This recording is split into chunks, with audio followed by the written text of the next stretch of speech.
Bom dia, família, graça e paz, tudo bem? Continuamos a nossa leitura de Hebreus e hoje a nossa leitura é Hebreus, capítulo 5 e capítulo 6. Eu tenho a certeza que você está sendo tremendamente edificado e eu quero aqui mais uma vez encorajar você a fazer a leitura, releitura, meditação, peça em oração a Deus, Senhor, me dê revelação das Escrituras, me dê revelação desse versículo, ok? E você também, né, anote o versículo que chamou sua atenção. Obviamente eu escolho aqui uma porção para compartilhar com você, para gerar mais fé no seu coração. Também assista esse vídeo inúmeras vezes, mas escreva você e ore e peça a Deus, Senhor, me dá revelação. E você, eu tenho certeza que o Espírito vai trazer lembrança de outros versículos da palavra, de outras histórias. Aí você vai, sabe, ser encorajado. Compartilhe isso com as pessoas também sobre as Escrituras, porque eu creio que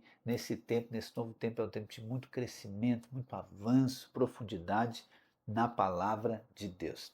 Amém, irmãos? Então hoje a nossa leitura é Hebreus capítulo 5 e capítulo 6. Eu quero compartilhar com você algo que está no capítulo 5, versículo 11 ao 14, que diz assim: Há muito mais que gostaríamos de dizer a esse respeito, mas são coisas difíceis de explicar, sobretudo porque vocês se tornaram displicentes acerca do que ouvem. A esta altura já deveriam ensinar outras pessoas, e no entanto precisam que alguém lhes ensine novamente os conceitos mais básicos da palavra de Deus. Ainda precisam de leite e não podem ingerir alimento sólido. Quem se alimenta de leite ainda é criança e não sabe o que é justo.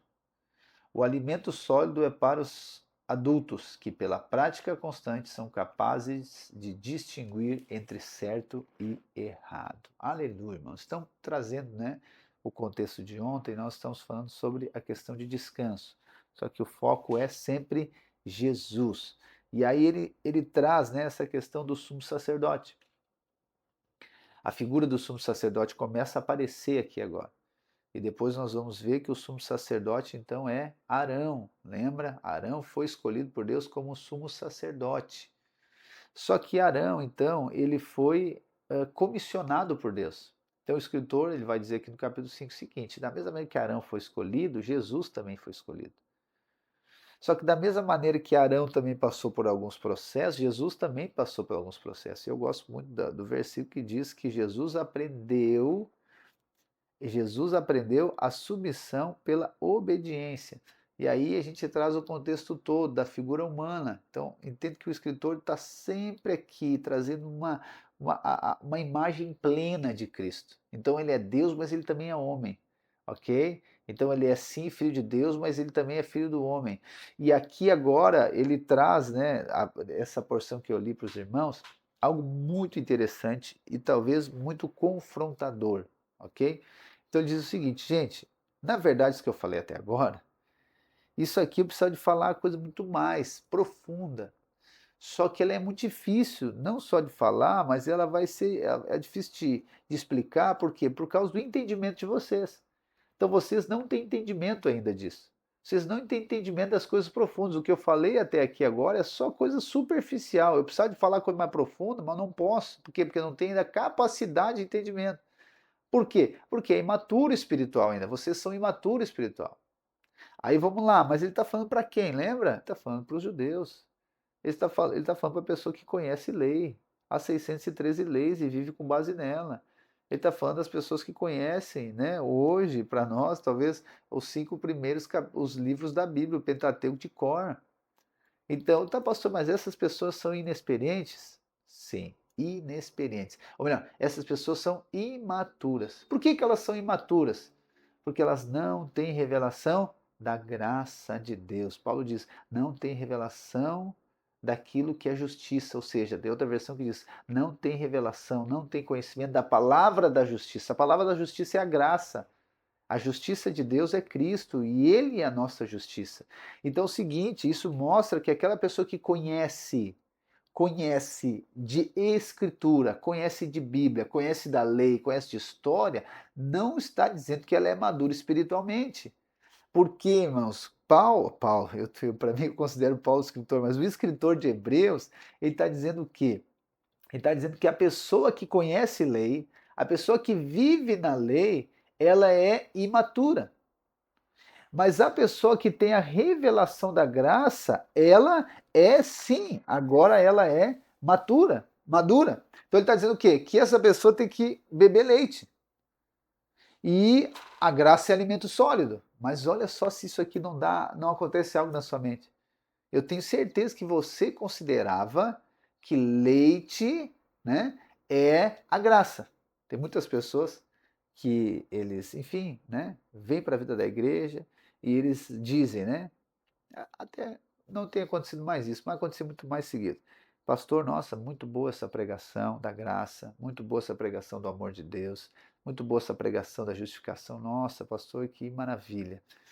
Só que eu acho que tem vezes que a gente tem que dar uma apertada, né, pastor? Ah, tem às vezes que tem que dar, porque senão o pessoal não sabe, não vai, eles precisam, tem que dar uma chamada, né, pastor? O que ele está dizendo para mim? Está dizendo, pastor, a graça é linda, maravilhosa. E essa graça é para novo convertido. Mas se tu quer que alguém amadureça, tem que dar umas pegadas, tem que, sabe, usar a lei. Irmãos, essa ideia, eu vou chamar de religiosa. A ideia religiosa de achar que a lei amadurece alguém. A lei não amadurece ninguém, pelo contrário, a lei torna uma pessoa eternamente imatura. Por quê? Porque ela vai viver a vida dela toda com base naquilo que ela faz.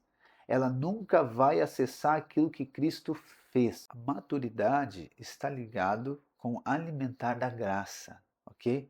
Porque a lei, se nós formos avaliar aqui, a lei, ela é para quem? A lei é para criança. Então a criança é na lei, você diz, não mexe aqui, não mexe ali, não mexe lá, ponto.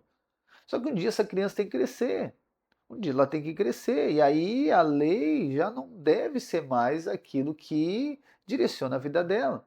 Ela mesma vai ter o discernimento daquilo que é certo e errado, ela já mesma vai distinguir, então eu não posso colocar a mão numa tomada, ponto. Só que eu quero dizer sobre o alimento, e aqui eu quero finalizar, o alimento para o amadurecimento. O alimento para crescimento. Não é a lei, é a graça de Deus. O apóstolo Paulo diz, né, que a força do pecado é a lei. Então, só um pouquinho. Se eu me alimentar com a lei, o que vai gerar? Pecado.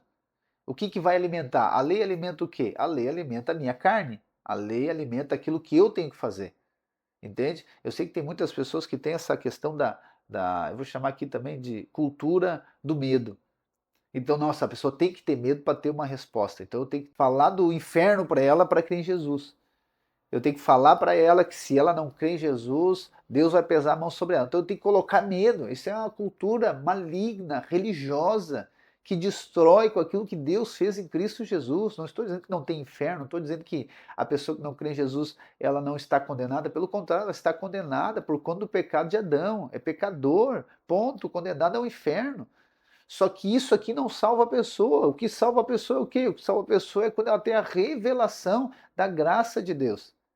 Só que a graça, então, ela é um alimento, ela não é somente para a salvação. Tem pessoa que considera que a graça é só para a salvação. Então, eu creio em Jesus, agora tá bom. Já creio em Jesus, sabe que é amado, então agora tu vai ter que cumprir com a lei para ter crescimento espiritual. Errado.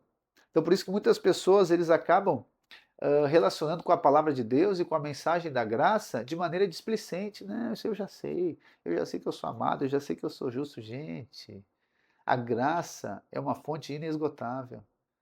É muito simples a graça, só que ela é muito profunda. É demais, é demais, é demais profundo, é muito profundo. Por isso que o escritor diz assim, ó, tem muita coisa para falar, é difícil de explicar. Por quê? Porque é muito profundo, é demais, é muita coisa, depende de uma revelação que leva a outra. Então, por exemplo, a revelação dos pecados. Ah, eu sei que meus pecados estão perdoados em Cristo, ponto. Só que isso parece simples, mas é muito profundo. Porque isso tem que implicar na maneira de você orar, na maneira de você relacionar com seu marido, com a sua esposa, com seus filhos, com os irmãos, com tudo. Então a revelação é muito profunda, mas eu quero fechar esse vídeo dizendo para você: alimente-se da graça de Deus. A única maneira de você amadurecer é alimentando da graça de Deus, que é Cristo Jesus. Amém? Deus abençoe a sua vida e até amanhã.